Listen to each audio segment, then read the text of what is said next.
8 years ago. Friday, Dustin Higgs faces a lethal injection for his role in the kidnap and murder of 3 young women in the Washington, D.C. area. These could be the last federal executions, as President-elect Biden says he wants to end their use. A 6.2 magnitude earthquake on Indonesia's Sulawesi Island has killed at least 10 people. America is listening to Fox News. Are you fed up with those long bank lines? Do you wish you had a bank who gave you faster service? Well, by enrolling in Bank Pacific's new mobile app, you don't even need to wait in line. But even if you do want to come down in person, we're more than happy to see your smiling face, as long as you have a mask. Because our service is so good, we don't believe in lines. Because for 66 years, we've been making sure you get the service you deserve. Because where others put branches, we place roots. And we're rooting for you. Member FDIC. Half a day. This is Claire Manglona from Security Title with an important warning. Wire fraud is real, and home buyers and sellers let the professionals at Security Title work with you to minimize loss due to wire fraud. We are here to help. President Trump preparing for a possible impeachment trial in the U.S. Senate. The White House is trying to put together a legal team to represent President Trump if and when a trial begins in the Senate. We do not know at this point who will be on the team. We can only tell you who will not be on the team. People who won't be participating include Pat Cipollone, who's currently the White House counsel, Patrick Philbin, who was his deputy during the last impeachment trial, outside counsel Jay Sekulow, and outside counsel Pam Bondi. We are also told that Rudy Giuliani will not be a part of the team. The White House is interested, though, and again tapping Harvard Law professor Alan Dershowitz for the trial. On Fox Across America, Dershowitz said that he is not yet on the team, but that what happened to President Trump is a travesty. Fox's John Roberts. Dershowitz has said he believes an impeachment trial after the president leaves office would be unconstitutional. A New Jersey gym owner who defied orders for a coronavirus-related shutdown at his facility says the state of New Jersey has now seized his business bank account to pay the fines. This is an interference with our right to counsel. This money in our bank account does not come from memberships. We have not charged our members since April 1st, since we originally shut down. This is donations and this is T-shirt sales that we have used to pay our bills and to fight our legal battles. And it is a clear and it is a blatant violation of our constitutional rights and our ability to defend ourselves in the court of law. Attila's gym owner Ian Smith on Fox's Tucker Carlson tonight. The state of New Jersey says it has a court judgment for the funds. Project Veritas has released a video clip which it says it obtained from a whistleblower in which Twitter CEO Jack Dorsey says banning President Trump from the platform is just the beginning. Dorsey heard saying this is going to be much bigger than just one account, and it's going to go on for much longer. I'm Jack Callahan. This is Fox News.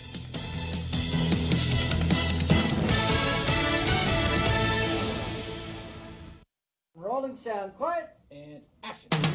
The Ray Gibson Show, starring Senator Mona Silva Tyron as the news anchor. I'm Mona Silva Tyron, and I'll have your local news every morning. Life moves pretty fast, so stay with us to stay informed right here on The Point. Also starring Jerry Roberts as the Better Business Training Guru. Get out there and do something good today, like listen to us Monday through Friday, 6 to 10 a.m., where we go extra for you. Produced by the real Joe Cruz.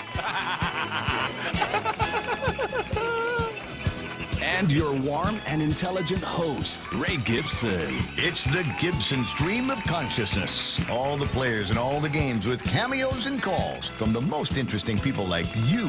We'll see and hear you right here on your talk radio superstation. This is The Point. The Ray Gibson Show was filmed before a live Facebook audience. When's the last time you looked at your homeowner's insurance? An easily overlooked part of covering our home is what's inside of it. Over time, we buy things we don't want to lose, but don't update our contents coverage. The smart thing to do is get the answers and level up our insurance to make sure we're totally protected. That's the Insurance Extra Point. Get out there and make something good happen today by calling Guahan Insurance Services at 475-1162 or visit us at the Camacho Landmark Center in Tamuning. Tall Tales with Bob Klitzkie is brought to you by Mezcla. Mezcla Chamorro Fusion Bistro and Mezcla Dos are open for takeout and delivery services. More details, call the Hagåtña location at 479-2652 or Mezcla Dos Upper Tumon at 646-6295. Get your Mezcla fix at the comfort of your home.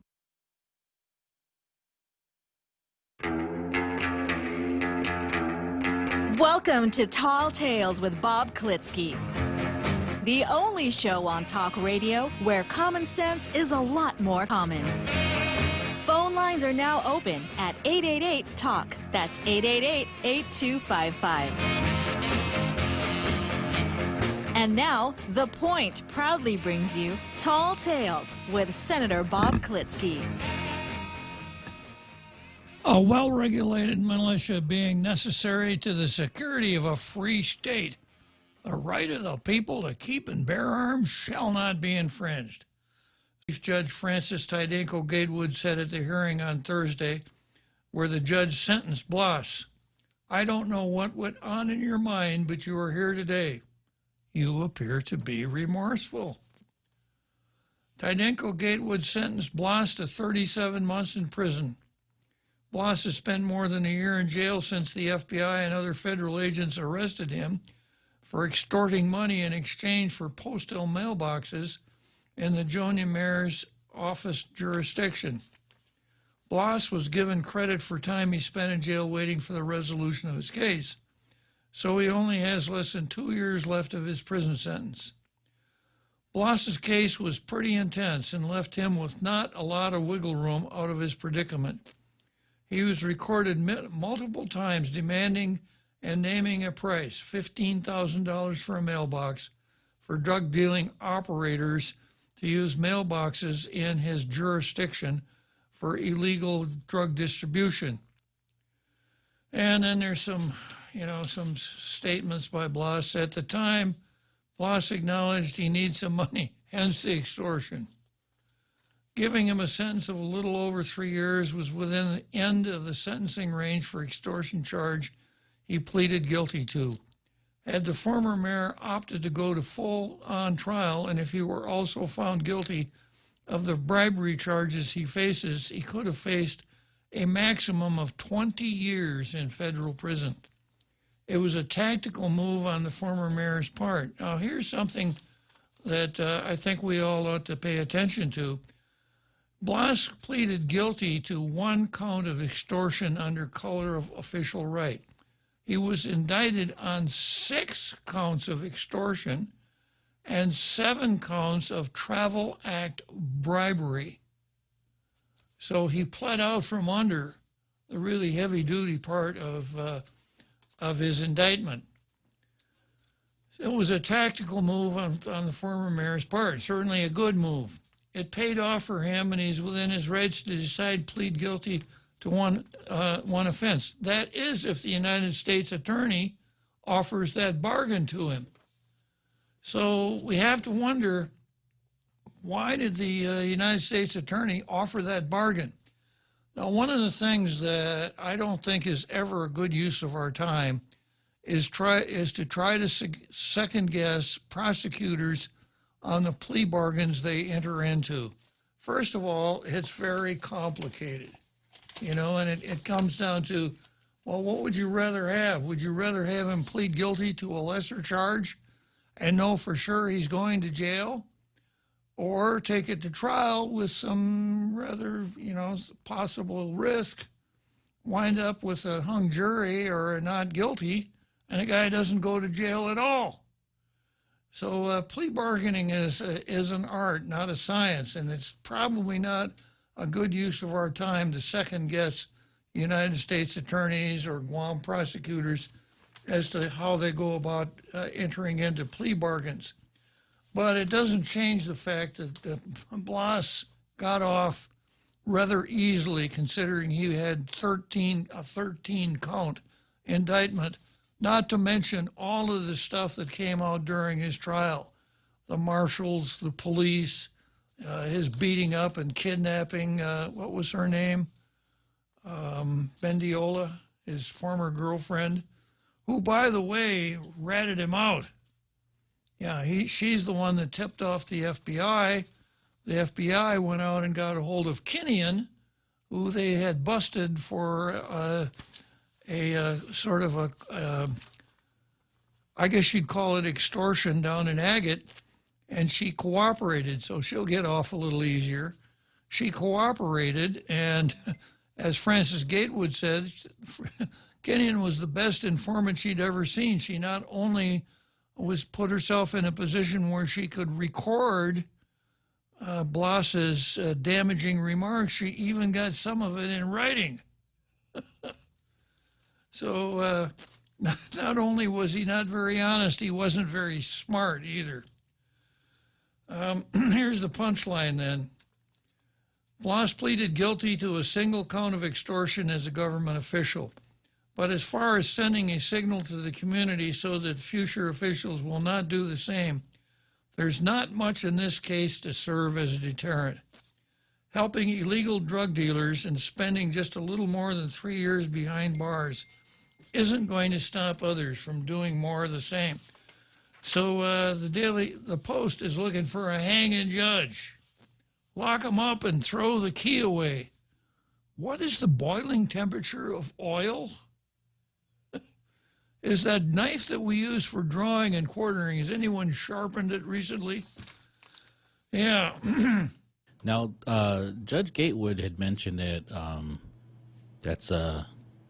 that they could extend the sentence, right, beyond the maximum? Yeah, we have something called sentencing guidelines, and it's a table, it's a calculation. You know, you take the charge and some certain other factors, and it gives you the range of sentencing. But the judge can deviate from the range. She can go below the range or above the range, but she has to state clear reasons as to why she's going above. And it is an appealable issue. Okay. Yeah. So she said she was thinking about going above the guidelines, but she gave the guy the max, which sends something of a message. I keep coming back to this, though. I don't think we're getting the message out when you have somebody like the executive director of the Mayor's Council coming back and telling us what a wonderful guy Jesse Bloss was, that he's sorry. He learned a lot while he was in jail. He'll never do it again. We were like brothers. And what have you heard from the Mayor's Council about that? They'd adopted a resolution saying, we do not support what our executive director said. We do not support what one of our mayors did. They should have. I mean, you talk about a deterrent, that's where it comes from. When, there's a social signal that this is not cool, guys. And if you do this kind of stuff, not only will you anger your enemies, you're going to also anger your friends. And you just don't want to do it. But the Mayor's Council is too busy with giving Angel a raise, I guess. Mm-hmm. Okay, so good editorial. Again, Daily Post. I forgot to keep score here. I think that takes the Post up to... They've had 3 here recently. That takes the Post up to 236 blue stars, to 57 for the. I don't have to worry about marking the Daily News. Okay, so much for Zemi and Klitzkie.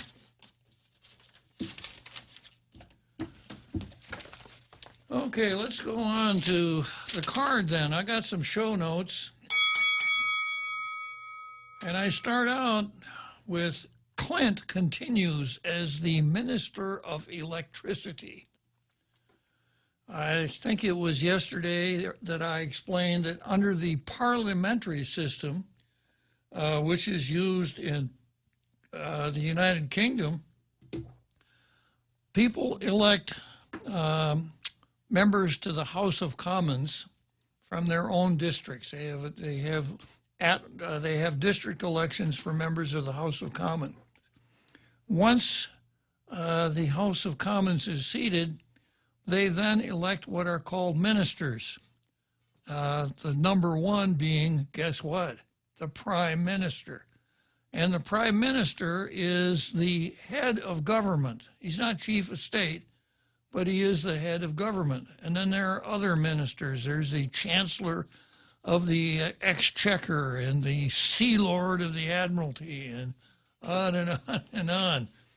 And so that a person is in the House of Commons making laws and at the same time carrying those laws out. Now, there's a professional bureaucracy for each department so that when the new minister moves in, there's continuity, and even if he's dumber than a post, things continue on.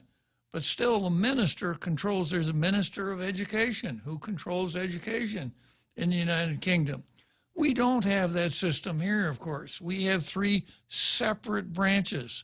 So the guys down there in the legislature that make the laws, it's not their responsibility to carry out the laws, unless you happen to be Clint Ridgell.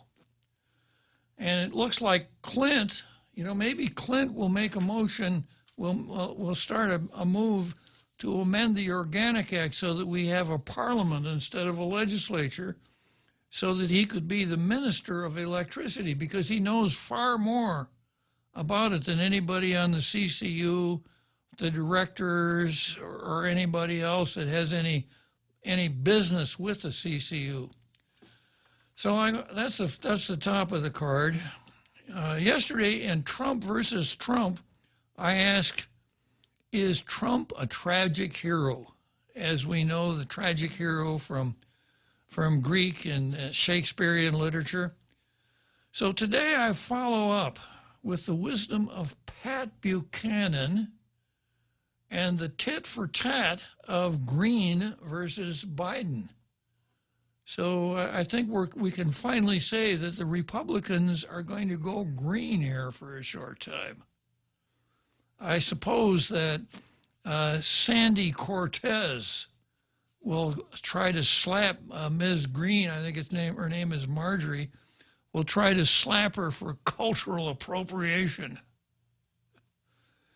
The Board of Medical Examiners wants to hear from Vince Akimoto. They want to hear from him. He won't return our calls. Yeah, and you know why they want to hear from him? The Karens are watching. We have the Guam Chamber of Karens, and opposed to the regular chamber, and then we have, you call it BWA. I don't know how you come up with that. BWA. Yeah. The Bureau of Women's Affairs. There should be a K sound in there. The Bureau of Karen Affairs. No, my tongue hurts if I did that. All right. And then I've got some stuff that's been on the card for a while. So let's start out with Clint. And this comes from an article that appeared, that ran on PNC. Senator Clint Ridgell has proposed disbanding the Consolidated Commission on Utilities and the Public Utilities Commission. Clint, could you give us a quote on that? Yeah, we don't need no stinking Public Utilities Commission. Thank you very much, Clint. Clint was highly critical of their track record on power rates and their support for renewable energy. CCO Commissioner Simon Sanchez naturally begs to disagree. Simon Sanchez didn't mince words yesterday when talking with K57, as you were with Newstalk 57's Patty Arroyo about Senator Ridgell's proposal. Sanchez questioned Ridgell's knowledge on the matter and said the proposal is inorganic anyway. Senator Clint Ridgell has proposed disbanding the Consolidated Commission, as you were. you're going to have to change federal law to get rid of the PUC, because the PUC was created by federal law in the Organic Act. And ironically, Senator Ridgel's actions, he's a senator who's expressing his views, but he really has no background on what he's talking about. Whoa. Simon sounds like he wants to be a guest host on Tall Tales. In my personal view, he really doesn't know what he's talking about when it comes to the best way to bring reliable energy at the lowest cost and to migrate towards an energy policy in which we reduce the amount of oil we use at a significant level. Sanchez emphasized that transitioning to renewables is a long-term, gradual process, and fossil fuels will play a part as part of the backup system, if nothing else. Sanchez pointed out that he participated in crafting Guam's renewable energy goals, and that under the leadership of the CCU and PUC, Guam is now ahead of the original timeline to transition more of the island's energy production to renewables. The bill originally said 2035, by 2035, we should be at 25% renewable. Well, we're going to be there in 2 years. Instead of 2035, we're going to be there in 2023. When that new generator is turned on and all the solar projects we're building out, we'll be able to produce 25% of our energy from renewable sources and keep the lights on reliably. And the cost of energy will be cheaper in a few years than it has been. And that's how you do it, Sanchez said. So I've got a couple of things here that I got to read into the record. First of all, I have a letter to Sanchez from John Beneventi, and then I have a letter to Graham Botha, counsel for GPA, from a dude named John Yang, talking about bond covenants, etc. And then I have the portion of the Organic Act that deals with public utility rates, etc. So picking up where we are right now, there's a program that Clint is defending called net metering. And we've talked about that before in the show. Net metering means this: if you are generating your own solar power, if you have photovoltaic cells on your roof and you're producing more power than you use in the daytime, GPA will buy the excess power from you. And they're paying way too much for it. They're paying you the same rate that they sell you power for. When a sensible approach would be, if you're going to buy it, if GPA is going to buy it, they should pay for it an amount equal to the avoided cost. In other words, by buying that power from Mr. X, they're avoiding costs in the amount of, 10 cents a kilowatt hour or something like that. Let's take a short break and I'll come back to Clint versus Simon. You've heard of double mile credit card rewards? You can forget all about that. At First Hawaiian Bank, we're stepping it up. Not 1, not 2, not 3, not even 4 times. You guessed it. First Hawaiian Bank is giving you 5 times the miles. Use your First Hawaiian Bank credit card and get rewarded 5 miles for every dollar spent with qualifying purchases at grocery stores. Plus 20,000 bonus miles. Learn more at any First Hawaiian Bank branch or go to FHB.com to apply today. First Hawaiian Bank. Equal housing lender, member FDIC. Buying a house, apartment, or condo? Selling your home or property? Or maybe you're renting a house, apartment, or condo on Guam. Whatever your real estate needs are, you can count on the professionals at Horizon Properties to take care of you. Call Horizon Properties at 646-7616 or 777-7792. You can also visit them at horizonproperties.com or follow them on Facebook at Horizon Properties Guam. Maria Miller and the professionals at Horizon Properties. All you need to know in real estate.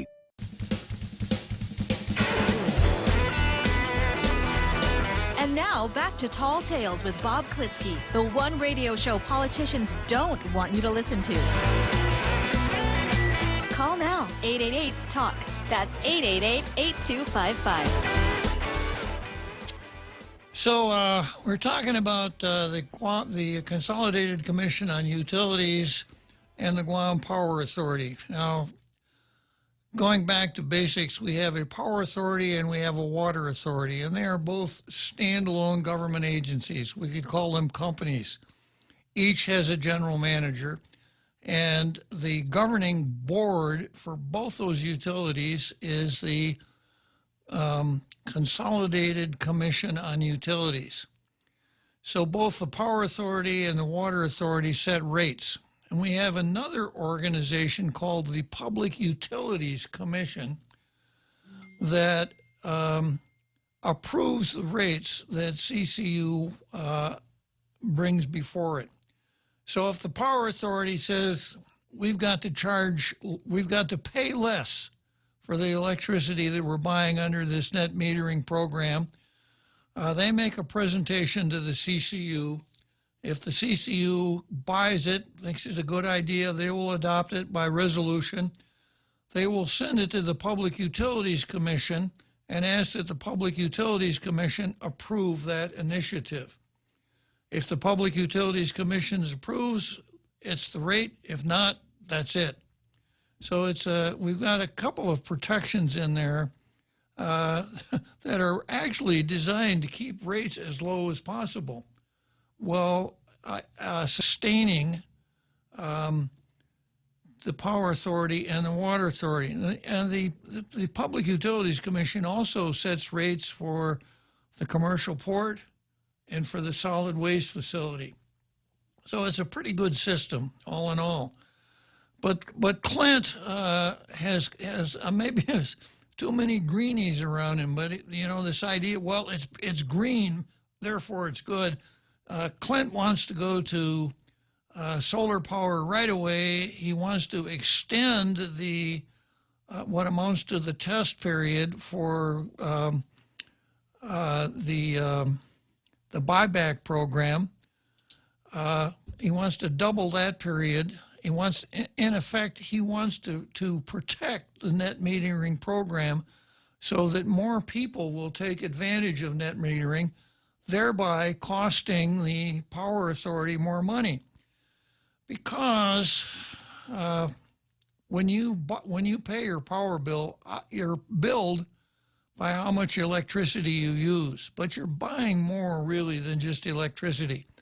Because if the electricity is made in PT and you live in Jigo, there's a pretty good system of wires that carries that electricity from PT all the way up to Jigo. Somebody has to pay for the construction and maintenance of that infrastructure.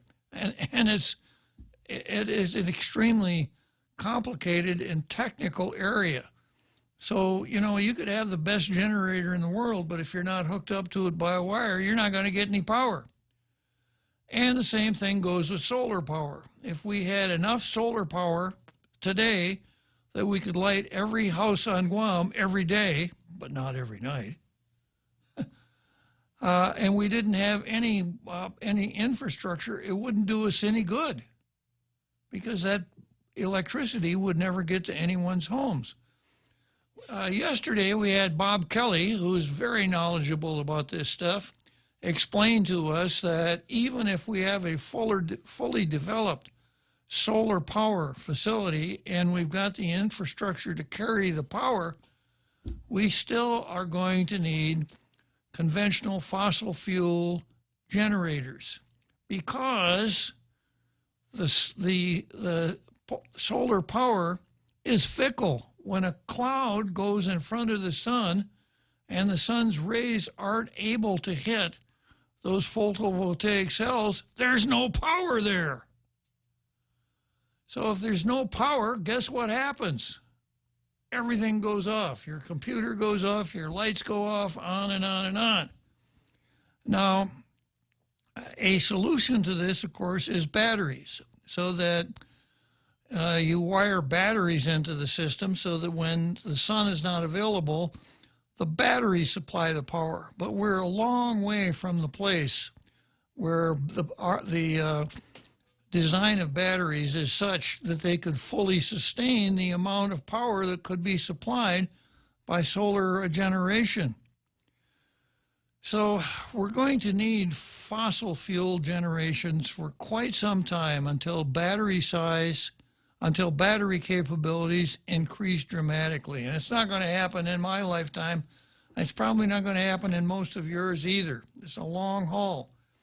So as Simon says in this article here, we are already into solar power.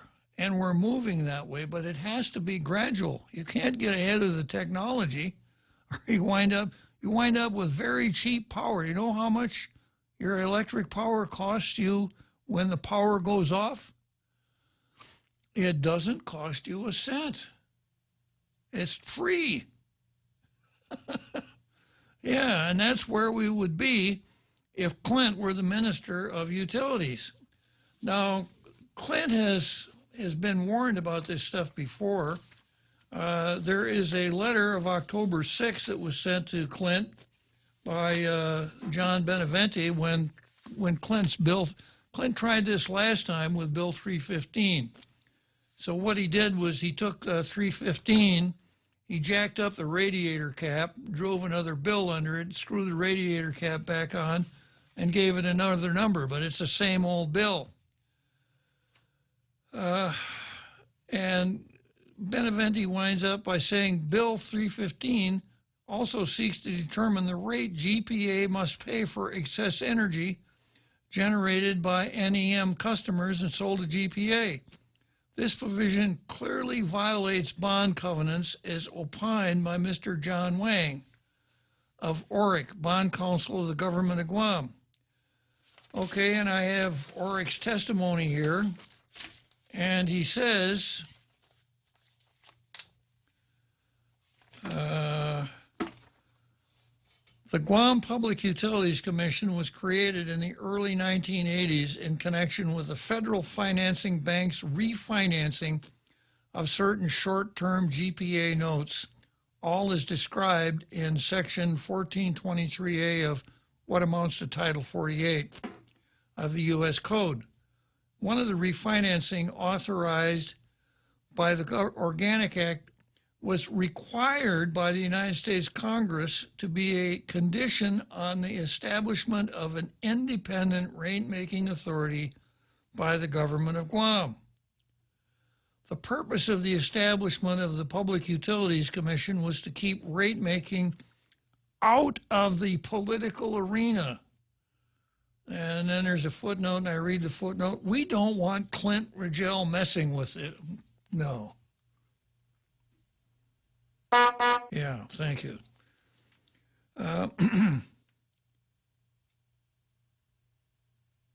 And to allow utility rates to be established and approved on a business-like basis. The importance of the removal of the rate-making process from the political arena was further recognized by the Guam legislature in connection with the authorization of the 1992 public offering of GPA revenue bonds, and again in connection with the authorization of the 2005 public offering of GWA revenue bonds. The utilities have each included in their respective indenture the authorized government covenant. Section 6.220 of the GPA revenue bond indenture, dated December 1, 1992, under which all outstanding GPA senior revenue bonds have been issued, provides as follows.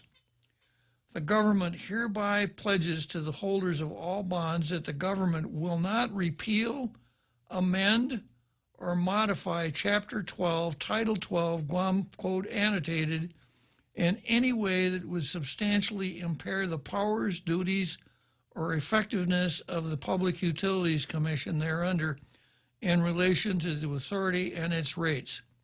The authority includes this pledge of the government and this indenture. So the government, in borrowing this money from the bondholders, said, we promise that we won't get in and meddle with the Public Utilities Commission.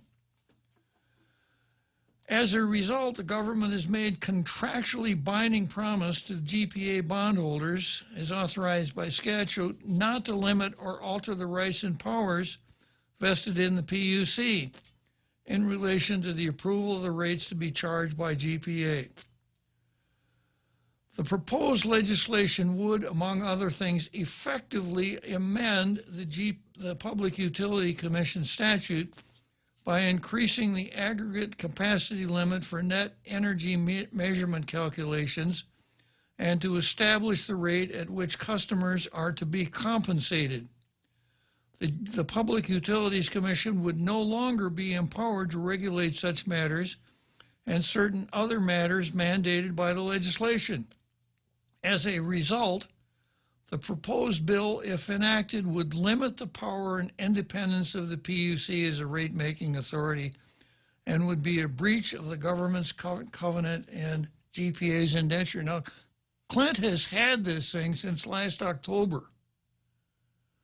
This is heavy-duty stuff. This isn't a resolution commending Tunsus Macaca for butchering his pig. This is heavy-duty stuff. The consequences of any such breach are, of course, difficult to predict. In general, under the GPA statute, the government is not contractually liable for GPA's bond obligations. This, however, would be a different case. Here, the government would have breached its own contractual obligation in a manner that could be default under the GPA indenture.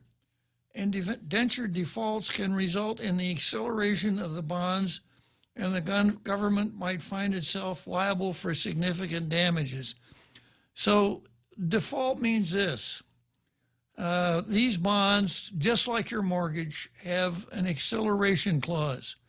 So if you read the mortgage on your house carefully, you'll see that if you go in default of your note payments, you miss. It varies, but if you miss 3 payments on your note secured by the mortgage, all of the money that you owe becomes due and payable. The whole thing. And that's what bond counsel is saying here. Clint, if you horse around with the PUC, you could prompt these bondholders to call the notes, and the government of Guam will be liable for all of that money, not just the debt service that we pay on a monthly basis, etc.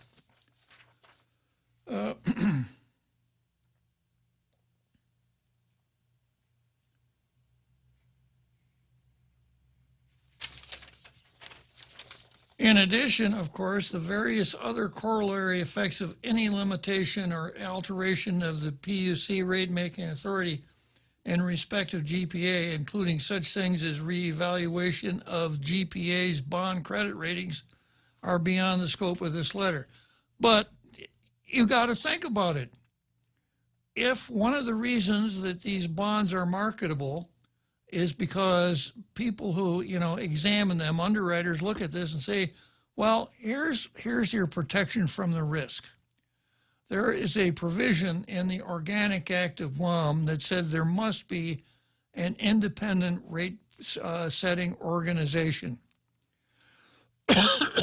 And these bonds, and in these bonds, recognize that horsing around with that rate-setting organization would cause the bonds to go in default. No one in his right mind would ever do that. So for that reason, you don't have to worry about being hometown.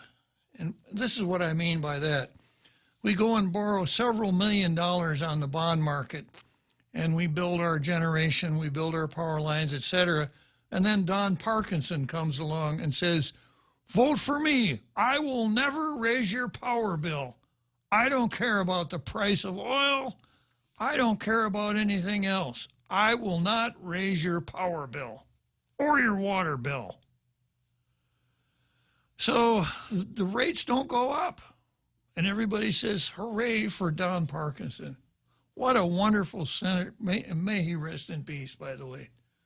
What a wonderful senator. He's protecting the little folks, the people that can't pay their bills, etc. So the power authority stumbles along, and ultimately it gets to the point where it can't buy any more oil because it doesn't have any money. That's the ultimate result. So that's what the bondholders don't want to have happen. They don't want to see a populist approach to rate setting. They don't want to see people take, and that's the way it was before. Before we had the CCU, the governor appointed the members of the Power Authority Board.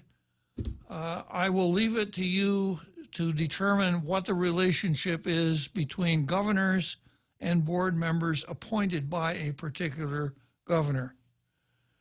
So the governor appointed the Power Authority board members. We had some pretty undistinguished general managers of the Power Authority, and we had the Don Parkinson effect, where the legislature, in effect, was setting rates. Now we have these bond covenants, and that should have given us the kind of protection that we needed. Now, there's a long, very complicated section in the Organic Act called, it's section 1423 alpha. Let me take a short break here and we'll come back to that.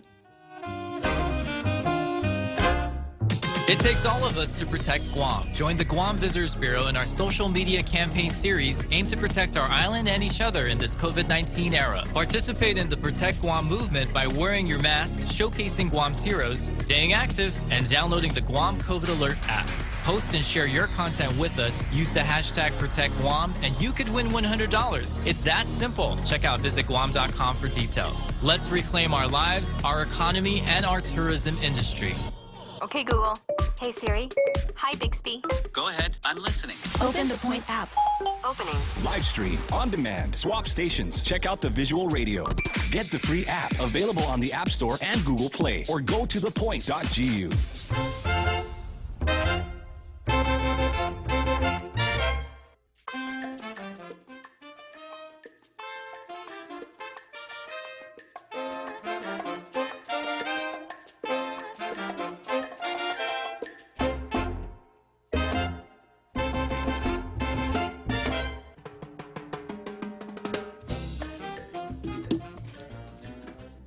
Yeah, so Section 1423A of the Organic Act. Now, our Organic Act is located in Title 48 of the United States Code. So if you were just to type in 48 USC 1423A, you would come to this very section. It's hard reading,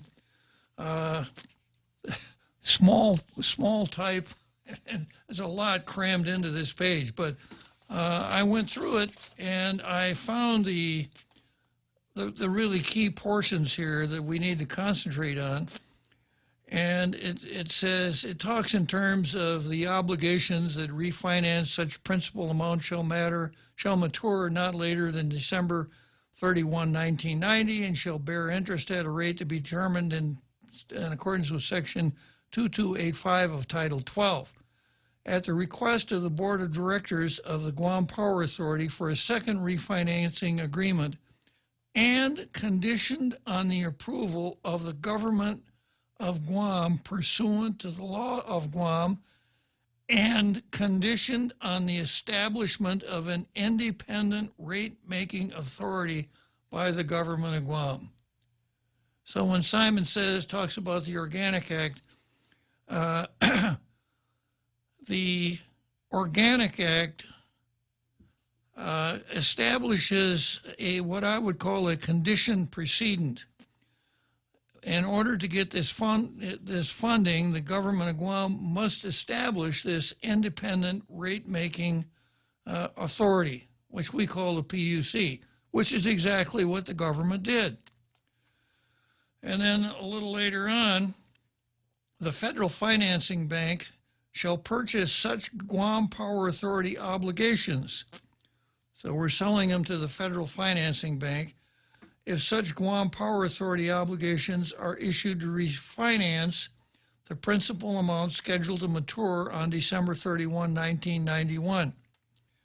Should such second financing occur, the independent rate-making authority to be established by the government of Guam or in its absence, the Board of Directors of the Power Authority shall establish rates.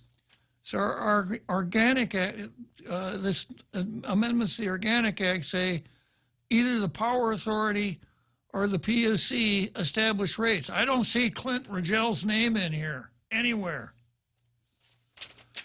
All right. And then there's another interesting provision later on in the same section.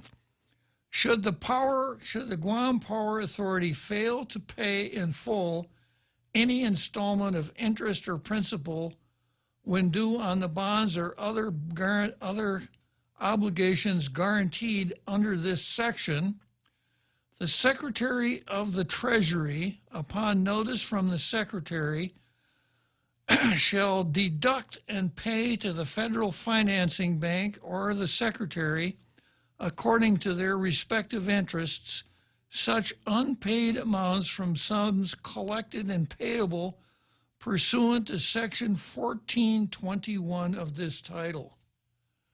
So what that means is, if we don't pay the amounts owing under that bond, now remember what I mentioned a little earlier about acceleration, then the Secretary of Treasury can just collect that money from Section 1421 funds. This is the title of Section 1421 of the Organic Act. Duties, taxes, and fees, proceeds collected to constitute fund for the benefit of Guam. So all of the money that we collect pursuant to our income tax, the Section 30 money, the money that we get for passport fees and all the rest of that stuff, they can tap that money if we don't pay what we owe the Federal Financing Bank pursuant to these bond issues. Is this the kind of thing you want Clint Rigel horsing around with? Yeah, you know, Clint, I think I'm going to do a FOIA, a Sunshine Law request. I'm going to ask to see the records for your Christmas club to see how good you are here at... This is high finance. This is not make it up as we go along, or, you know, the football pool over by the water cooler or something like that. This is really serious stuff. And I'm really grateful that we got guys like Simon Simon and Joey have been in this game for a long, long time. They were on the first Public Utilities Commission back in 1990 when the commission was first stood up. Ricky appointed those two guys to the PUC. So they probably know as much about the rate setting and the ins and outs of public utility rates, etc., as anybody on this island. I don't care what the credentials are, because they've been dealing with it for so long. Now, you know, Joey tries really hard. Just don't ask him about the Sunshine Law. He'd be okay if he just stayed away from that. But on the utilities regulation, I have a great deal of faith in that CCU and in the Public Utilities Commission. And having spent the time to figure out what the law is, what the bond covenants are, etc., I have no faith whatsoever in Clint Rigel and his ability to penetrate these things. The other day, he said, you know, there's only 3 reasons that rates go up. The price of oil goes up, the CCU, and the PUC. He wants to get rid of them. Well, fine, because you get rid of them, and here's what could happen. The bondholders or the Federal Finance Bank say, you're in default of your bonds. It's all due and payable right now.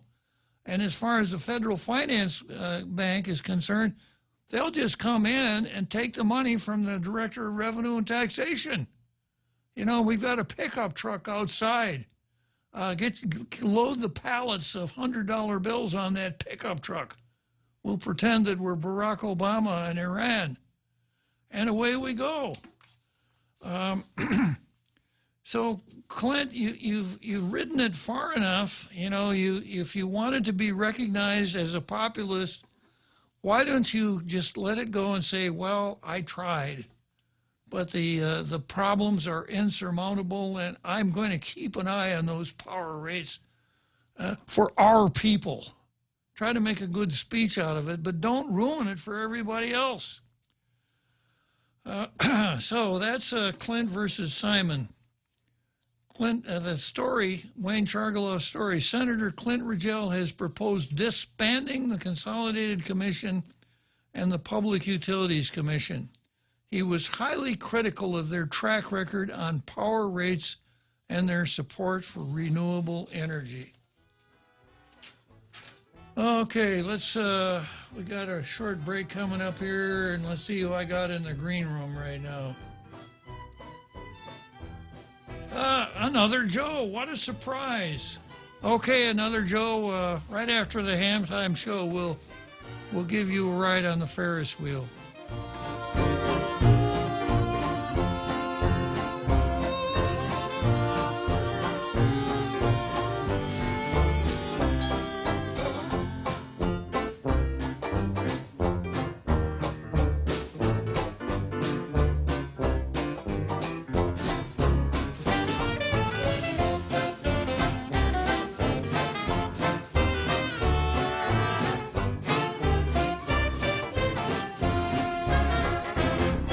The Point is KUSG, Hagåtña, Guam, 93.3 FM and 104.3 HD3.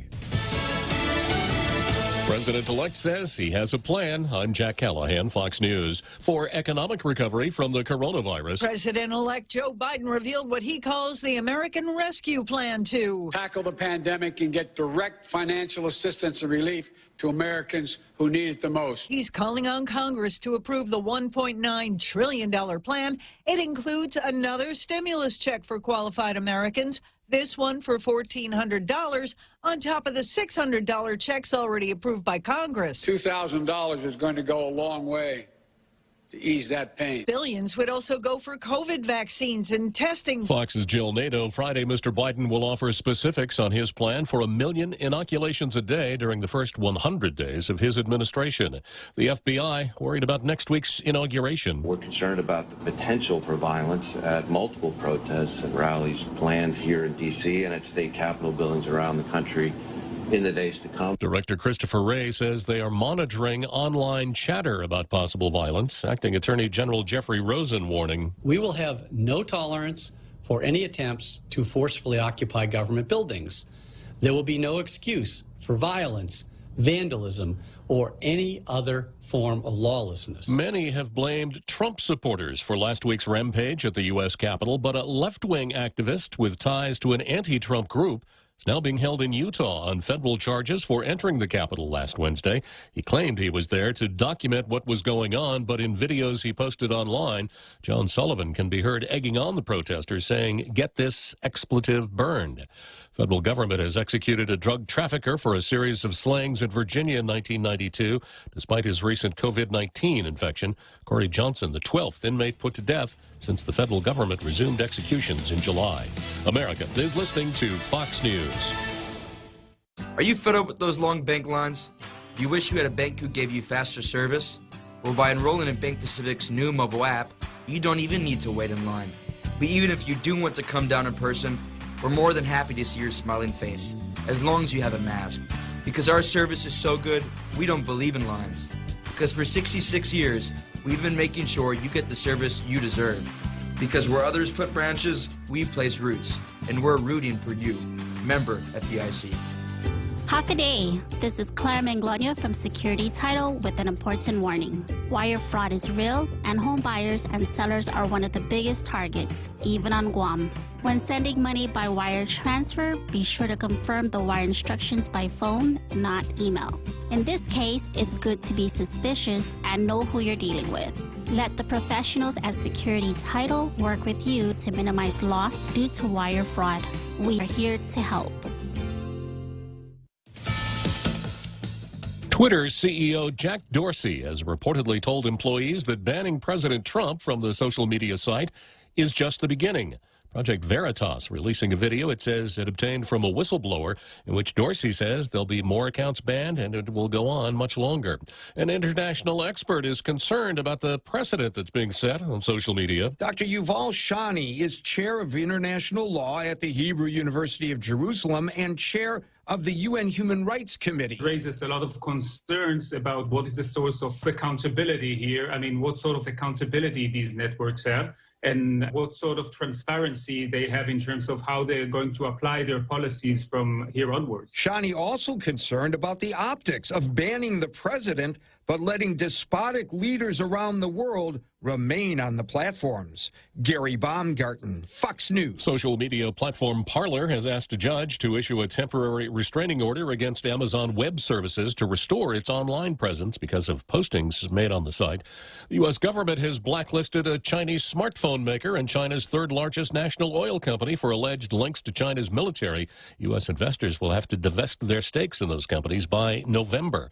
A successful college football coach ready to try his hand in the pros. The Jacksonville Jaguars Thursday officially named Urban Meyer their new head coach, replacing the first vacancy at the helm of an NFL team this offseason. This marks Meyer's first coaching stint in the NFL of any capacity as he returns to the sidelines after stepping down as head coach at Ohio State back in 2018. Meyer, 187-32 all-time as a collegiate head coach with stops at Bowling Green, Utah, Florida, and OSU, leading the Gators to 2 national championships and the Buckeyes to 1 in the first ever college football playoff. Meyer, who ranks 7th all-time in wins among college football coaches, now takes over the Jaguars from the fired Doug Marrone. Matt Napolitano, Fox News. And I'm Jack Callahan. This is Fox News. Rolling sound, quiet, and action. The Ray Gibson Show, starring Senator Mona Silva Tyron as the news anchor. I'm Mona Silva Tyron, and I'll have your local news every morning. Life moves pretty fast, so stay with us to stay informed right here on The Point. Also starring Jerry Roberts as the Better Business Training Guru. Get out there and do something good today, like listen to us Monday through Friday, 6 to 10 a.m., where we go extra for you. Produced by the real Joe Cruz.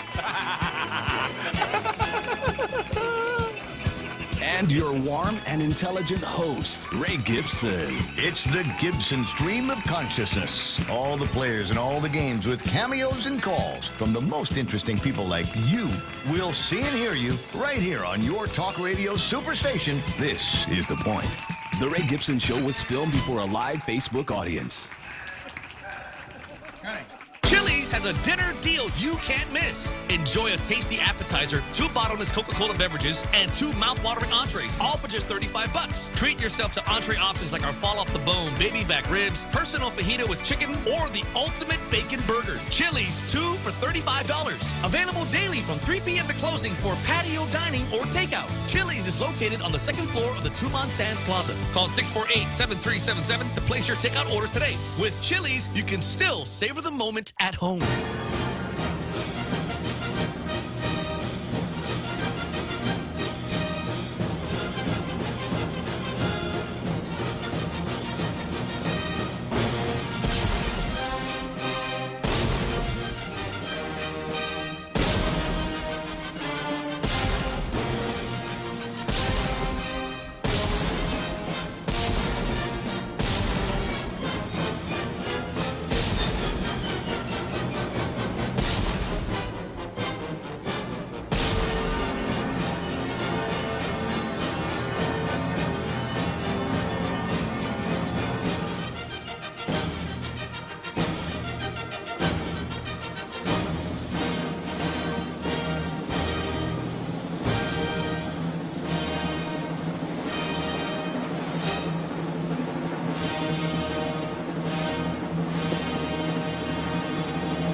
You know, that's such a great show, Jose, and it gets better every single day. This time, another Joe was just ecstatic with joy and watching that show. I watched him in the stands, just jumping up and down and waving his arms and clapping.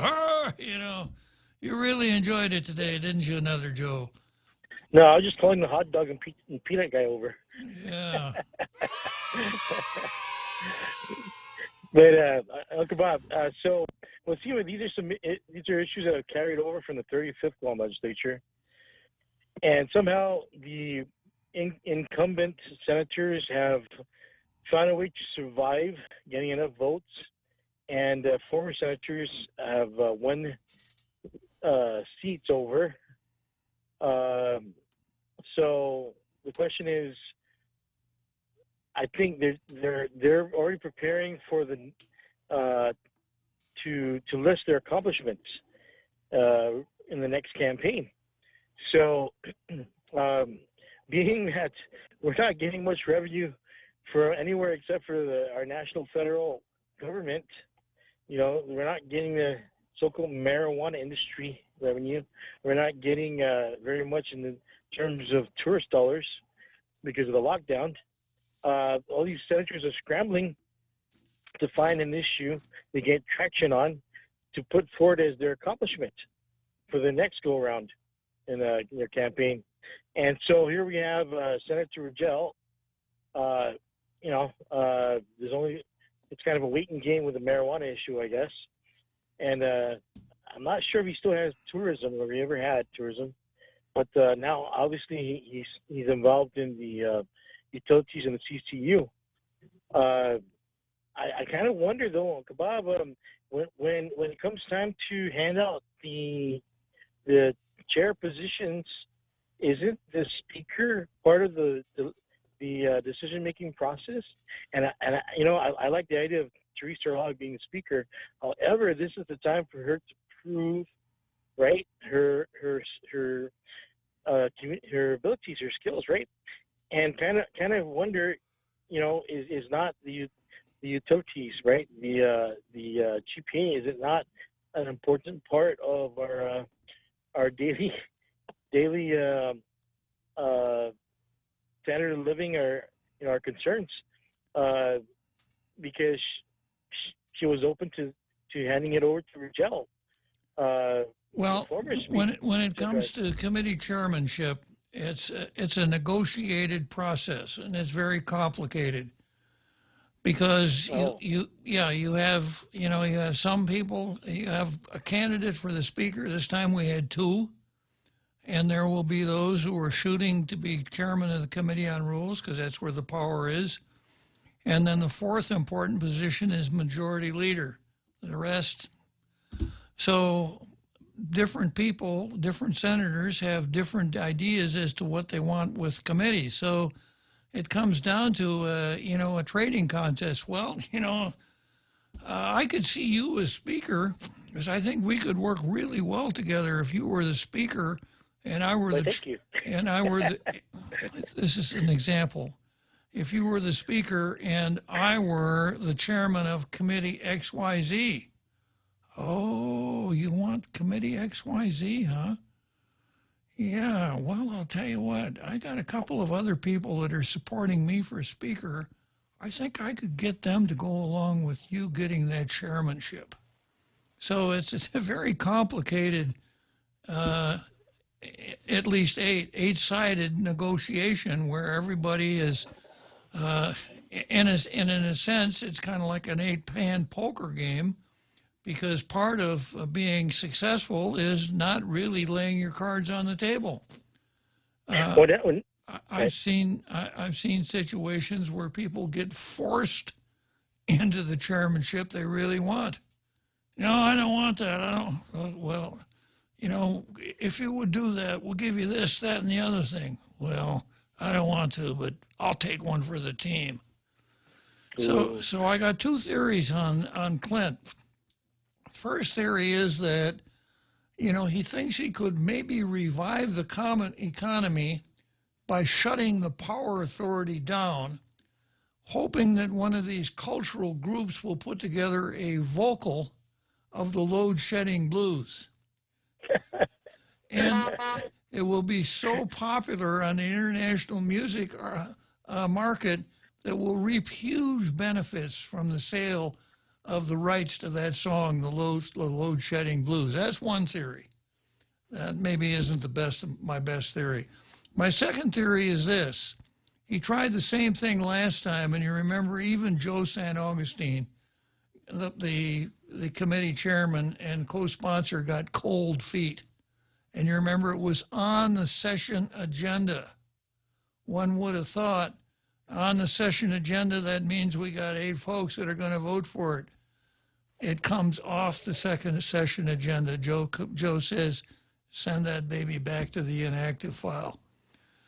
So without really understanding what happened, my sense is that somebody or somebody's got to Joe St. Augustine and said, Joe, this is not a good idea. You don't want to be stuck. You don't want this to be sticking to you. Let it go. Get away from it. And Joe St. Augustine said, oh, okay, I'll do that. I'll send it to the inactive file. So, and of course, no one heard him because Joe is so soft-spoken, right? So this time around, he knows it can't go anywhere.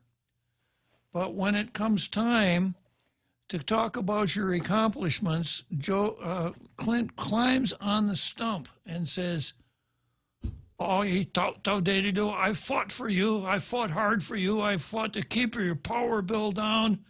I took on the CCU, but, you know, they're this, that, and the others. They just got too much power.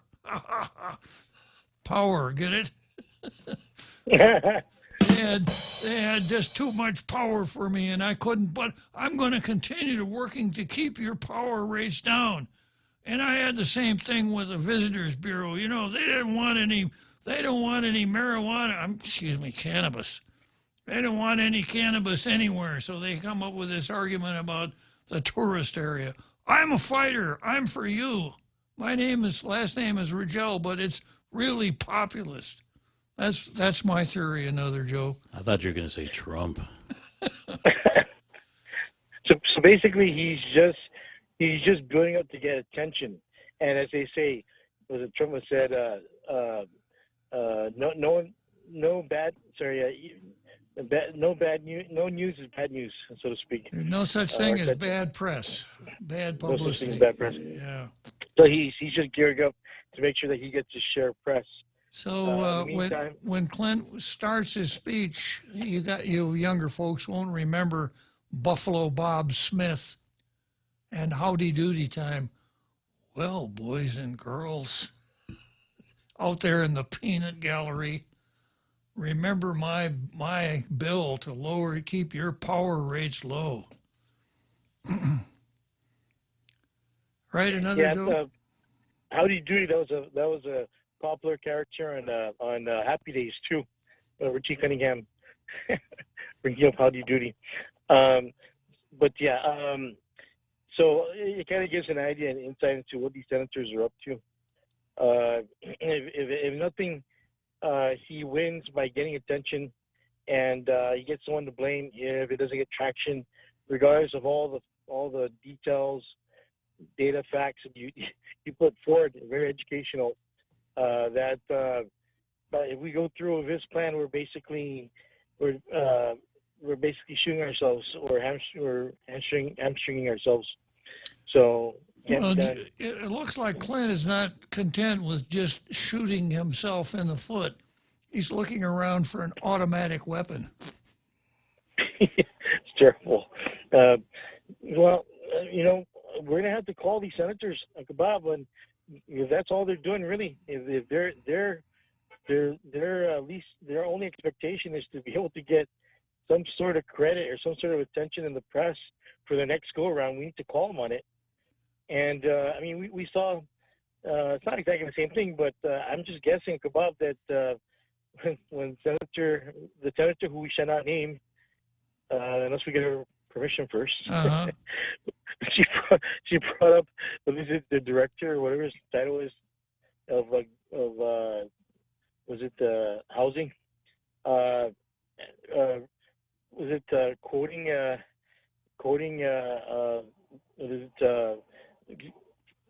auditor, former Senator B.J. Cruz. Is she trying to give credit to former Senator Cruz, or is she trying to take some of that spotlight, for herself and press? In all honesty, right? It's a little bit of both, maybe. But it's like you could tell that she saw the opportunity, right? And Is it when opportunity knocks, you better answer that door, right? True enough, She was there Another to open Joe. it. You got it. Okay, come on. Thanks for your time. I just keep listening. All right, nice talking to you, Another Joe. So, the continuing story of Clint Ridgell goes on and on and on. Next item on the card, the Board of Medical Examiners versus Dr. Vince Akimoto. And this is something that ran in the Daily News today. Board mulls lack of response from Dr. Vince Akimoto over comments about another doctor. The Guam Board of Medical Examiners talked at length Wednesday about how to proceed about a lack of response from Dr. Vince Akimoto, who had a complaint filed against him over comments he made against another doctor. Now, for those of you with short memories, you'll recall that Dr. Gemma Manglotnia went public and gave us all a Class A dogging chewing because this whole pandemic thing was our fault because we weren't doing the right thing. And Vince went on another talk show, another radio show, and said unkind things about Dr. Gemma Manglotnia. Now, without more, I'm going to tell you what's really important here. Dr. Gemma Manglotnia, back in the days when we used to use these terms, would have been called a female. Yeah, she's not a male. I don't know anything about it, but that's what I would think Gemma Manglotnia is a male.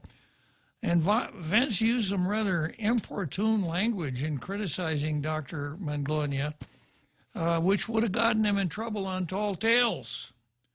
Because in Tall Tales, there are certain terms that we are not allowed to use. Now, I have a list of my own that goes even beyond the FCC, like normalcy and yeah. So Vince did that, but the Karens of the island were outraged at Vince. The Women's Chamber of Commerce demanded an apology. The Bureau of Women's Affairs, all of the employees of the entire Bureau of Women's Affairs, what's her name? That would be Jane Flores. Yeah. Both of them came out with guns blazing about what Vince said. Now, they were really upset because Vince, who was a doctor, publicly criticized another doctor. No, I don't care about that. They were very upset because Vince used some foul language. No, they don't care about it. If Vince had said the same thing about me on that same radio show and used the same language, they would have sent him a Christmas card, for crying out loud. They didn't care about that.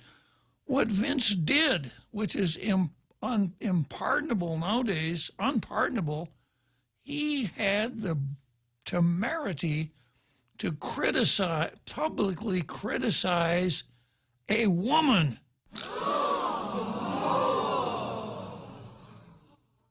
Yeah.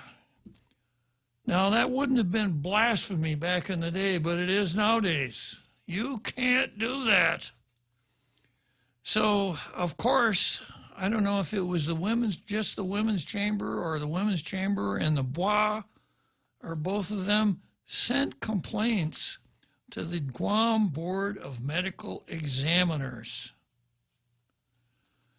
And, of course, they're not the first persons that have sent complaints to the Guam Board of Medical Examiners. You've heard of a gentleman named, David Lebowski? Yeah.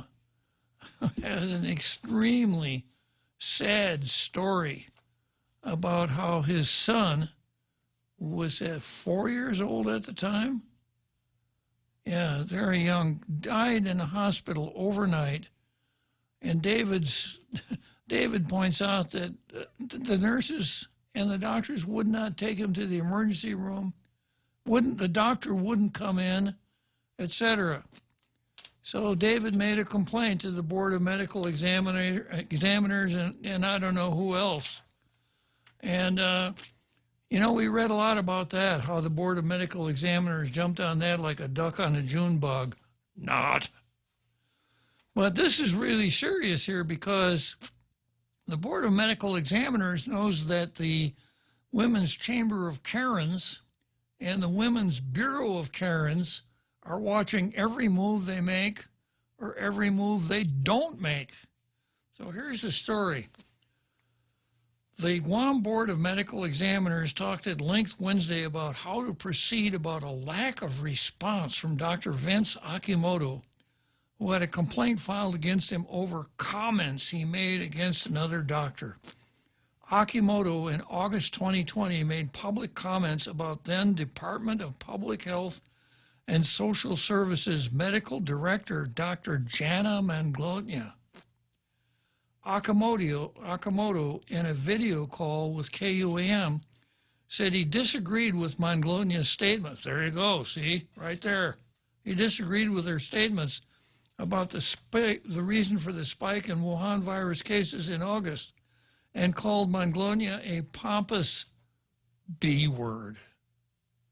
Now, you can't do that. You can't call a woman a pompous, female dog, bitch, right? You can't do that. You could say the same thing about a man, especially nowadays when everyone is so gender fluid, right? Yeah, Manglotnya spoke to KUAM the previous day and said the virus was out of control because people were out of control. Yeah. And all the complaints that flowed into the Board of Medical, no, none. Akimoto accused Manglotnya of belittling doctors and the people of Guam. The virus is not the bitch. Jana Manglotnya is a bitch, Akimoto said, adding people should be infuriated by her comments. Public health employees filed a complaint with the Board of Medical Examiners against Akimoto because of the comments. The board reached out. You'd have thought that you just sent him an email, right? But they reached out to Akimoto to respond to the complaint, but had yet to receive a response as of its Wednesday board meeting. The board has been working on the complaint for several months. Been working on the complaint. You know, David Luboski, if you're listening to this and you are very, very angry, I can really understand your anger. This story says the board has been working on the complaint for several months. How do you work on it? Board member Dr. Annette David, or I suppose that's pronounced David, said the board can't disregard the issue and should put some pressure on Akimoto to respond. So what if Akimoto responds and says, Dear Board of Medical Examiners, please go jump in the lake. Your pal, Vince. What are they going to do then? Oh, it's okay because he responded. He did it. He responded. So Dr. Annette David said the board can't disregard the issue and put some pressure on Akimoto to respond. Now, I suspect what they think ought to happen is that he ought to come forward and say, oh, I'm so sorry. I shouldn't have said that. Dr. Manglotnya is such a wonderful person. I was and on and on. Could you please specify a time when I could come in and prostrate myself before this board and beg your forgiveness? That's kind of what I read into this. This would be the appropriate action for Vince to take.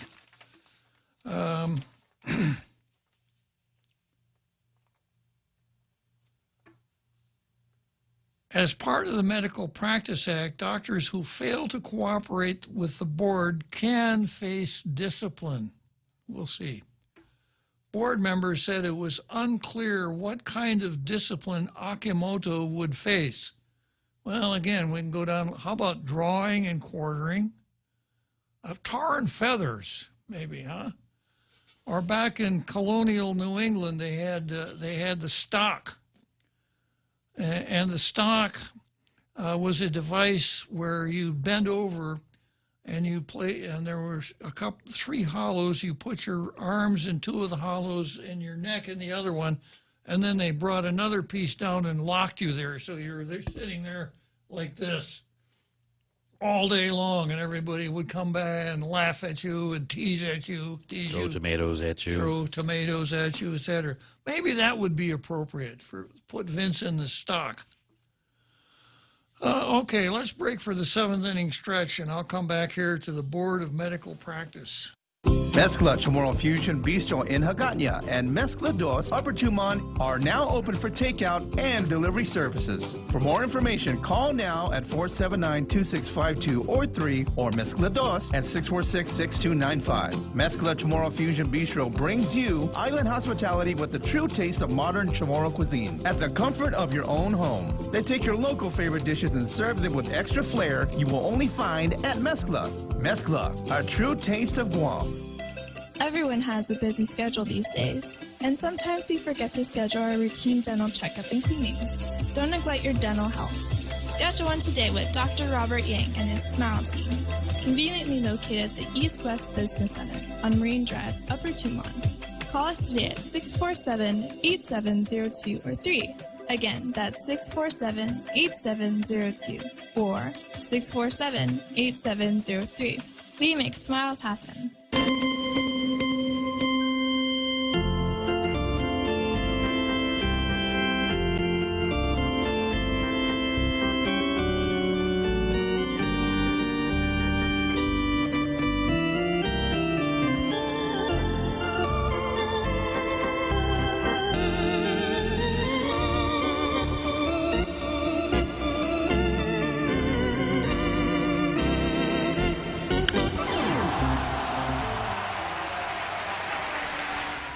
Seventh inning stretch, Wrigley Field, Chicago. A beautiful day for a ball game, but we come straight back to the historic studios of The Point here on Marine Corps Drive in Upper Tumon. And during the break, I was reminded that the reach of tall tales is everywhere. Even people living in a dorm listen to tall tales. And I got a note from this guy who lives in the dorm that when I was talking about potential discipline for Dr. Vince Akimoto, I didn't mention making him walk the plank. Well, that would be quite appropriate. Yes, it would. You could charter a boat, take it. Yeah, maybe we could get Jeff to choreograph it for us, right? There you go. Yeah, take him out beyond the reef there and put a blindfold on him and make him walk the plank. So I'm glad to know that folks in the dorm are paying attention to this stuff. Okay, so back to the story here, and I notice I've got R. Carl waiting in the green room, so we'll get to you in a minute, R. Carl. So this article says, as part of the Medical Malpractice Act, doctors who fail to cooperate with the board can face discipline. Board members said it was unclear what kind of discipline Akimoto would face, and that's where we came in with walking the plank, drawing and quartering. The thumb screw might work pretty well. A thumb screw was something that the bad person stuck his thumb in, and then there was like a collar and then a screw that would put all kinds of pressure on your thumbnail. And how was your childhood like, Bob? Is this from experience? Yeah, well, toys were different back in the day. I can tell.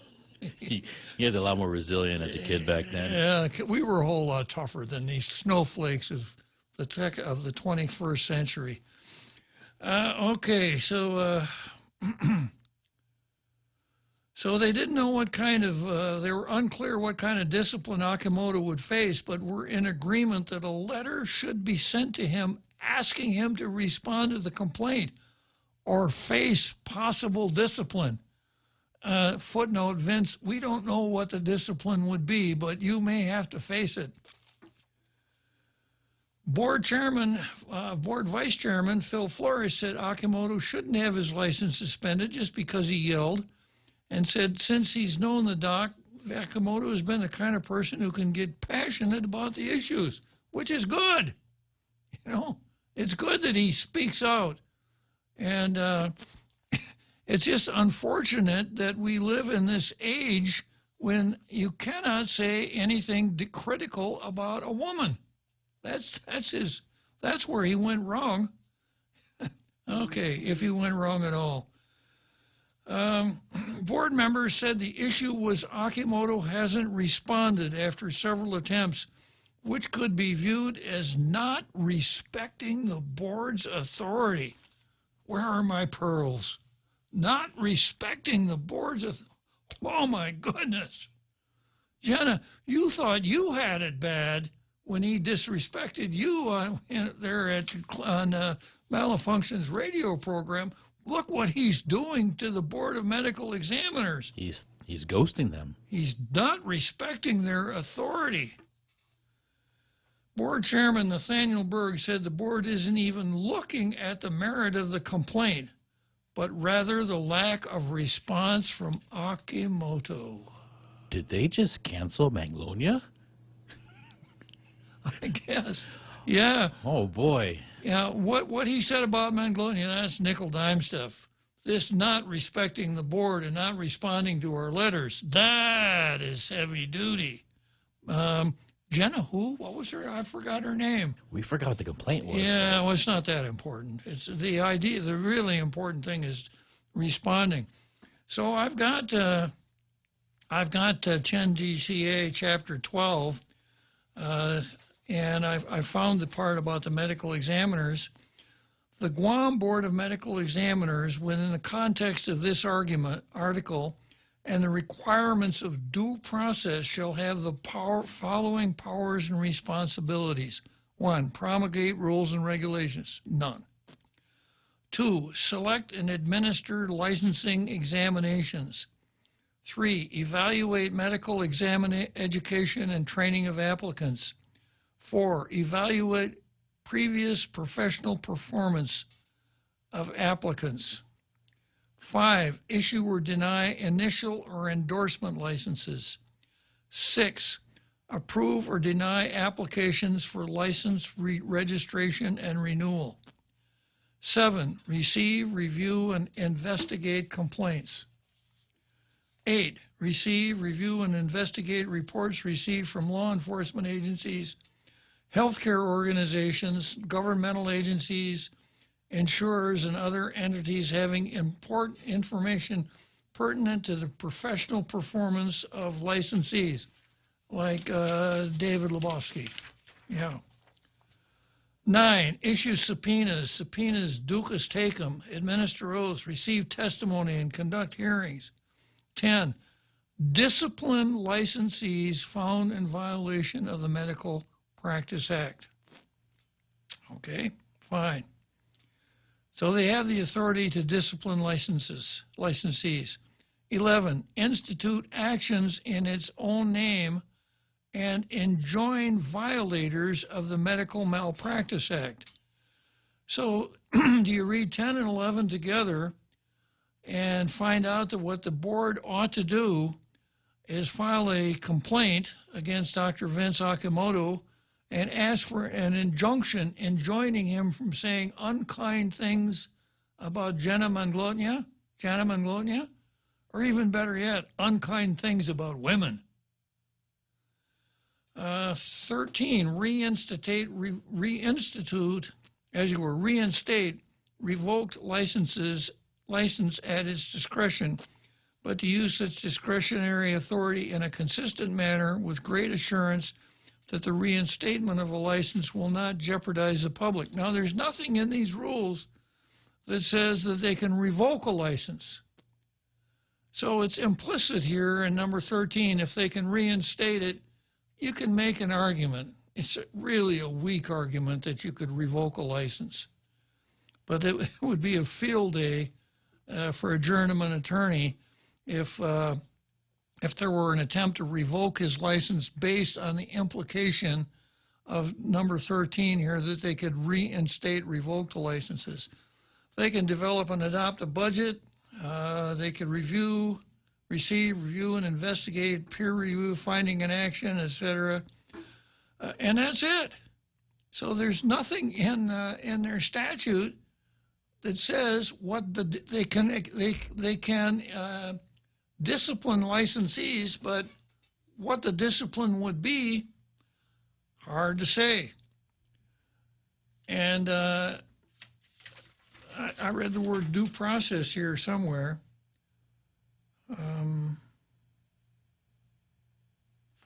Anyhow, so Vince, I would think that perhaps the best thing he can do is not respond.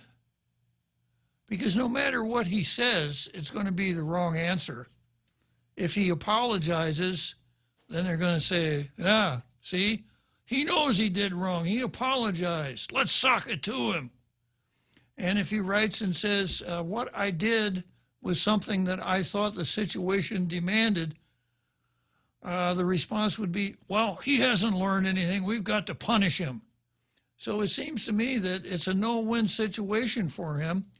But if he doesn't respond, how seriously do you punish someone for not responding in the face of these 15 rules that don't even say, unlike, let me see where that story went here, that don't even say,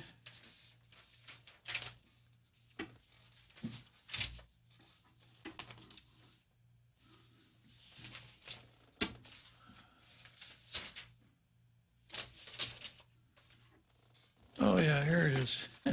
Yeah, here's the story.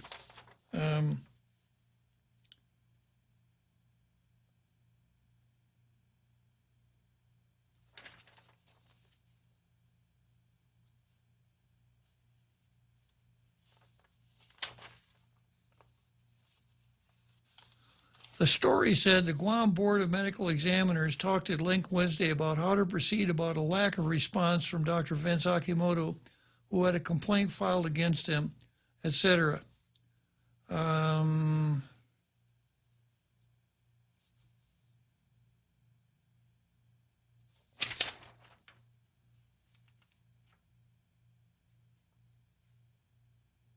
Oh, yeah, this is Dr. Annette David.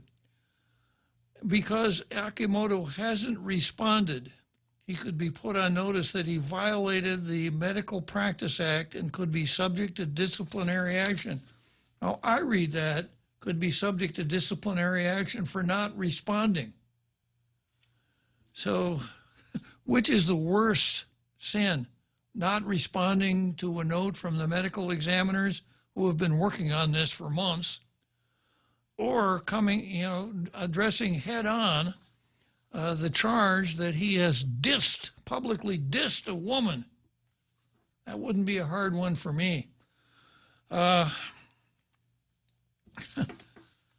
I just have a hard time seeing that the medical examiners are to receive, review, and investigate complaints. That's number 7. But it doesn't go beyond that. It just says, that's number 7. And then later on, it said that discipline licensees found in violation of the Act. Well, the Act doesn't even say respond in a timely fashion to inquiries sent to you by the board. I think you guys would be better off maybe if we just let this go and send Jana Manglonia a bouquet or something like that. Yeah, and perhaps the Karens won't like it, but it's not a perfect world. All right. Nobody's perfect. Your governor told us that.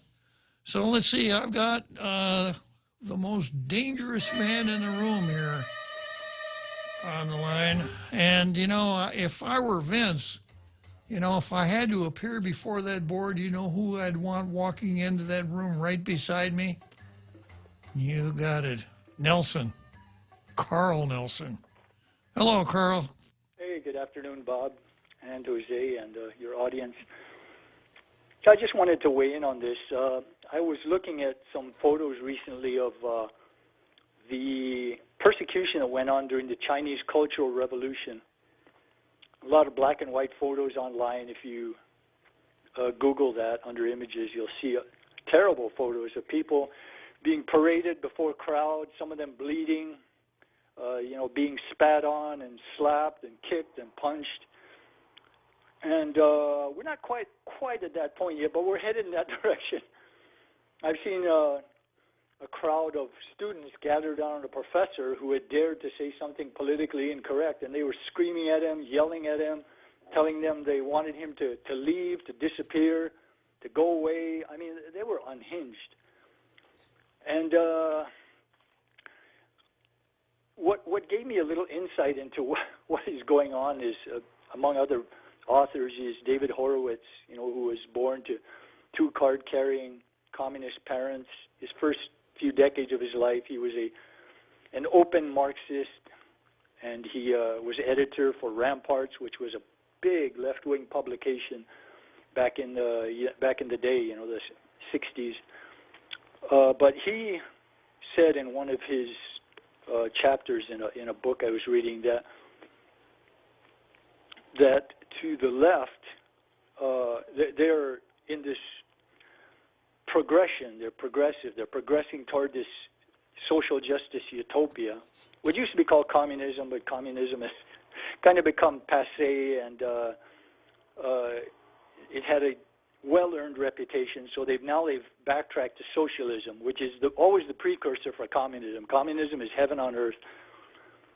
So anyone that gets in the way of this heaven on earth utopia, this perfection of human nature, we're not only wrong, we are sinners. We're infidels. And if you're attacking an infidel, a sinner, who is getting in the way of moving toward utopia, that justifies just about anything. Now we see a lot of talk about ruining careers. It's accelerating. These people should never get a job after working for Trump, ever. They should beg forgiveness. Businesses are, people are trying to destroy businesses just for people saying or thinking politically incorrect things. There's just tremendous amount of harassment going on, violence, and, eventually much worse than violence. So we're headed in a very bad direction right now, and I'm surprised more people don't see that, where this thing is headed. It's really something I never thought I'd live to see, but it looks like it's actually happening. I never thought we would see it in a Western capitalist, so-called democratic or constitutional republic. It's amazing. The more I learn about this cultural Marxism, which Antonio Gramsci inspired, the more amazed I am at how well it's worked in a Western society that has personal freedoms. If someone bet me just 10 years ago or even 5 years ago that this would even be possible, I'd have thought they were out of their minds. And I said, you're out of your mind. That would never work. Not here. Not in America, not on Guam. It's not going to happen. And here we are. So Antonio Gramsci, the Italian Marxist philosopher, was kind of ingenious. He was in prison the last 11 years of his life by Mussolini, probably the only good thing Mussolini did. And he had all this time in prison, so he conceptualized. His most famous work is called Prison Notebooks. And it was translated for the first time in the 70s and received a warm welcome and a receptive audience in academia. And from there, in the 70s, it just spread, through academia. And we are what we are. right now because of Gramsci. Anyway, Bob, I hear the music in the background. Thank you for allowing me to chime in a bit. Okay, our Carl. So we're going to be heading for Churchill Downs here right now, and when I get to Churchill Downs, I'm going to see if I can find our Joe, another Joe on the Ferris wheel. Want to win $100? Join the Guam Visitors Bureau's Protect Guam campaign series to show how you're helping our island in the fight against COVID-19. There are 2 ways to win. Upload your photos or videos to visitguam.com or share on social media how you're wearing your mask, showcasing Guam heroes, or staying active and healthy with the Protect Guam hashtag. Don't forget to download the Guam COVID Alert app. Let's protect and support each other through these tough times. For a chance to win $100, check out visitguam.com. Okay, Google. Hey, Siri. Hi, Bixby. Go ahead. I'm listening. Open the Point app. Opening. Live stream, on demand, swap stations. Check out the visual radio.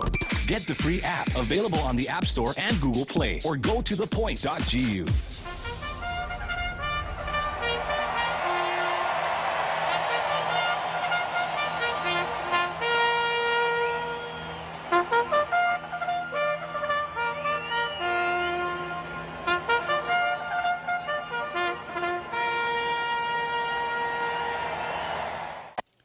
Okay, so here we are, Churchill Downs, Louisville, Kentucky. And who do I find wandering around in the grandstand at Churchill Downs? None other than another Joe.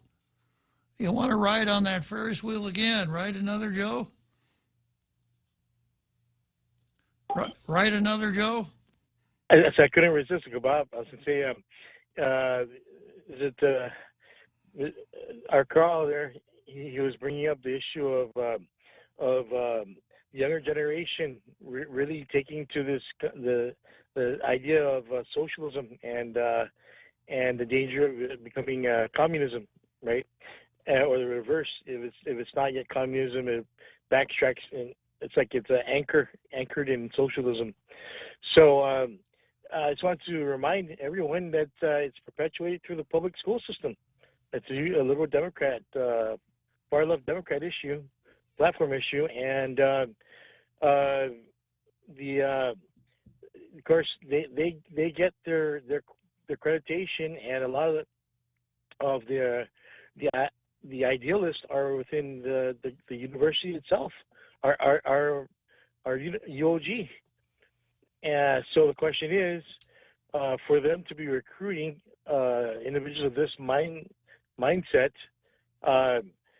Is it due to funding sources? Is it, what is it just by luck or happenstance that they all congregated at the same university by chance? I don't know. Some people will say there's no such thing as chance or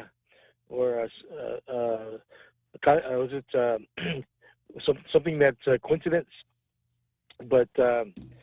It's definitely something we should look into. We're concerned that we're being taken over by cultural appropriation and it being replaced by valuing socialism. That's going to take the place of cultures, local cultures, that we need to address it at its source. The ironic thing is that cultural Marxism comes in described as your culture or concealed as your culture. You must advance your group, not the overall population where you live. So you've got to divide yourself down into identity groups based on sex, sexual anarchy, race, whatever. So is there any group here on the island that is attempting to advance the interests of one race against others? I'd say probably multiple groups doing that, but primarily it's the indigenous.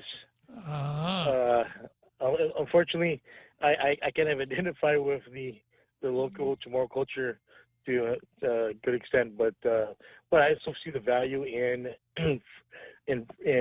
free speech and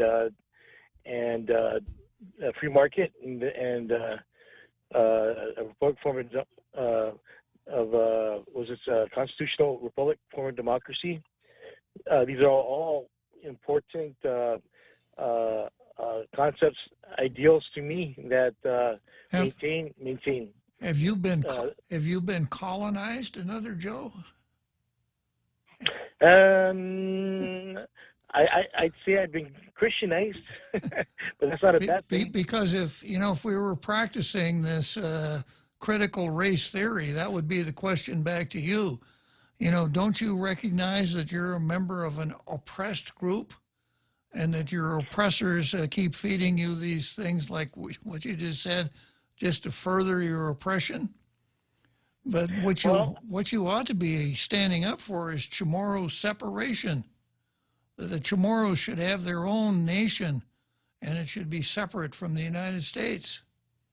I was suggesting, Bob, that we all start out oppressed as kids that are not taken seriously, and then we learn to take part in the community and society, and then when we were able to function in that way, then we are taken seriously, and we start to not feel so-called oppressed.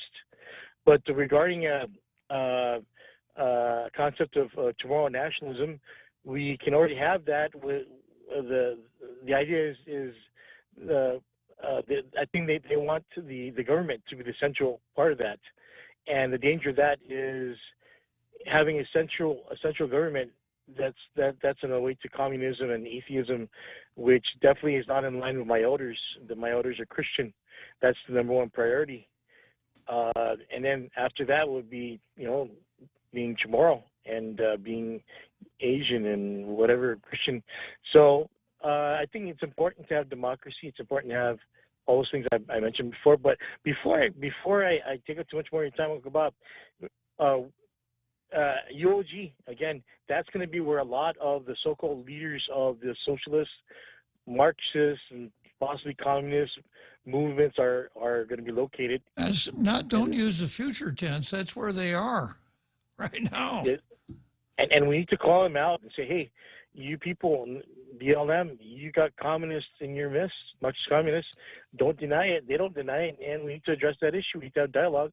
And then you have a UOG president, a new president who is in supportive of them. And I find it difficult to believe that he hasn't figured out that BLM has Marxist communists in its organization. I think he's pretty intelligent. He must have figured it out.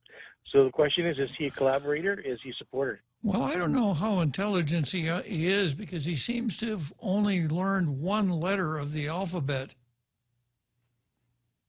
Okay. I. Anyway, come on. Thanks again. Happy New Year. I'll just keep listening. Take care. Always good to talk to you, another Joe. We'll see you Monday. Okay, so let's see. I got about 4 more minutes to go. Next item on my card is exploiting the Capitol riot to kill Trump. And this is Pat Buchanan versus Democrats, but I won't have time to finish it. So did I say enough about the Board of Medical Examiners versus Vince Okamoto? I think I pretty well covered that to the extent that it needed to be covered. And to close on that, what is needed here is a sense of perspective. If what Vince did was offensive to Jana Manglotnia, that really is Jana Manglotnia's concern. It's not the Board of Medical Examiners' concern. Board of Medical Examiners ought to be concerned with illness and disease and treatment and things like that, not be the Board of Manners Enforcement. And if you're so put off because he won't answer your letters, that makes it, that really ties it up tight. It's not about any particular principle here. It's about personalities, manners, political correctness, etc. And once again, I suspect David Lebowski is wondering if I had come out and said something like, like Vince Okamoto had said, would they pay more attention to me then? That seems to be the way to make things happen. So I got a couple minutes to go here. Just let me cruise through Facebook and see who we got on board today. Good, loyal tailgaters. Lynn McAfee was the first one to sign in. And we got Perlita Delamar Garcia and Henry Manglotnia. Not to mention Roland Torres, who always signs in, good afternoon, Viet Guam. Like that movie, Good Morning, Vietnam. And let's see, we've got Rico Blancaflor, a very loyal tailgater. And let's see. And Rico says Friday. Yeah, hey, Rico, Friday's our least favorite day of the week. We hate Fridays. We love Mondays, remember? Yeah. And then I've got Sherry Uriarte, a regular. And Colin Clark. Roland Torres, way back, talking about the CCU. And let's see, I guess that's pretty much it. Okay, so we got to, Jose and I go into hibernation for 70 straight hours, but we'll be back at 1600 on Monday. We'll see you then.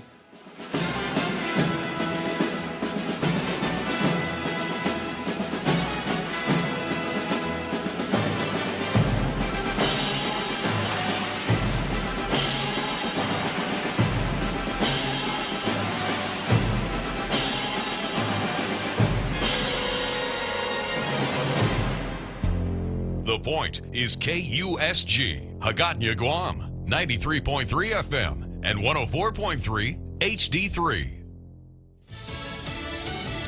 The president-elect's plan for recovery. I'm Jack Callahan, Fox News. It includes stimulus payments to taxpayers of up to $1,400 and help for businesses impacted by pandemic-related shutdowns. Our rescue plan will provide flexible grants to help those hardest-hit small businesses survive the pandemic, and the low-cost capital that will help entrepreneurs of all backgrounds create and maintain jobs, plus provide the essential goods and services that communities depend upon. President-elect Biden says he'll also push for a $15 an hour federal minimum wage and a national moratorium on evictions. Democrat congressional leaders promising quick action on the $1.9 trillion plan, but Washington looks like a war zone. Vice President Mike Pence saw firsthand the security perimeter surrounding the U.S. Capitol during a surprise visit to thank some of the thousands of National Guard troops now deployed there. We're going to deliver to the American people a safe inauguration. We're going to swear in a new president, a new vice president. We're going to move our nation forward, okay? Pence was briefed by senior security officials about the inauguration. FBI Director Chris Wray says there are concerns of potential violence. We are seeing an extensive amount